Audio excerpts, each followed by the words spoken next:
ఈ దానియేలు, ఏ దానియేలు? సింహపు బోనులో వేసిన దానియేలు. ఈ దానియేలు, ఏ దానియేలు? మాంసాహారం అంటే నిషేధించబడినటువంటి ఆహారం.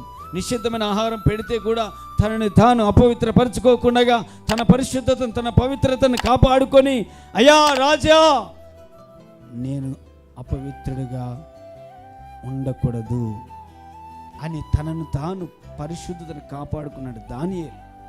సింహాల బోనులో వేస్తే సింహాలు ఆయన చూసి మౌనంగా ఉన్నాయి. హల్లెలూయా. సింహాలు ఏం చేసాయండి చెప్పండి? మామూలుగా సాధారణంగా మనుషులు కనపడితేనే సింహాలు ఏం చేస్తాయి?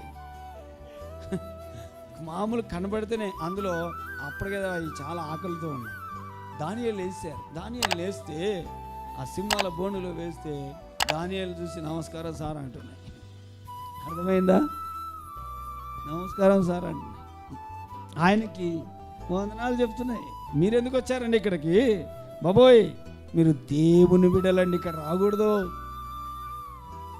మిమ్మల్ని ముట్టుకునే శక్తి మాకు లేదు. సృష్టికర్త అయిన ప్రభు మాకు ఆజ్ఞాపించాడు. అందుకే మీకు వందనాలండి. తొందరగా ఇక్కడి నుంచి వెళ్ళిపోండి, ఆకలి అవుతుంది మాకు. తర్వాత ఎవరెవరు వస్తారు, అలాని ఫుల్గా తినేస్తామని అవి తమ భాషలో దేవుణ్ణి వేడుకుంటున్నాయి. కానీ రాజుకు నిద్ర పట్టలేదు. రే తొందరగా అతన్ని తీసుకురాపండి. నిద్ర పట్టలేదు. వెంటనే ఆ రాజే వచ్చి, ఓ జీవంగల దేవుని సేవకుడైన దానియేలు, నిత్యం నువ్వు సేవిస్తున్న దేవుడిని కాపాడా, బయటికి రా అన్నాడు. అప్పుడు వెంటనే దానియేలు అన్నాడు, రాజు చిరంజీవి అగునుగాక. ఆమేన్.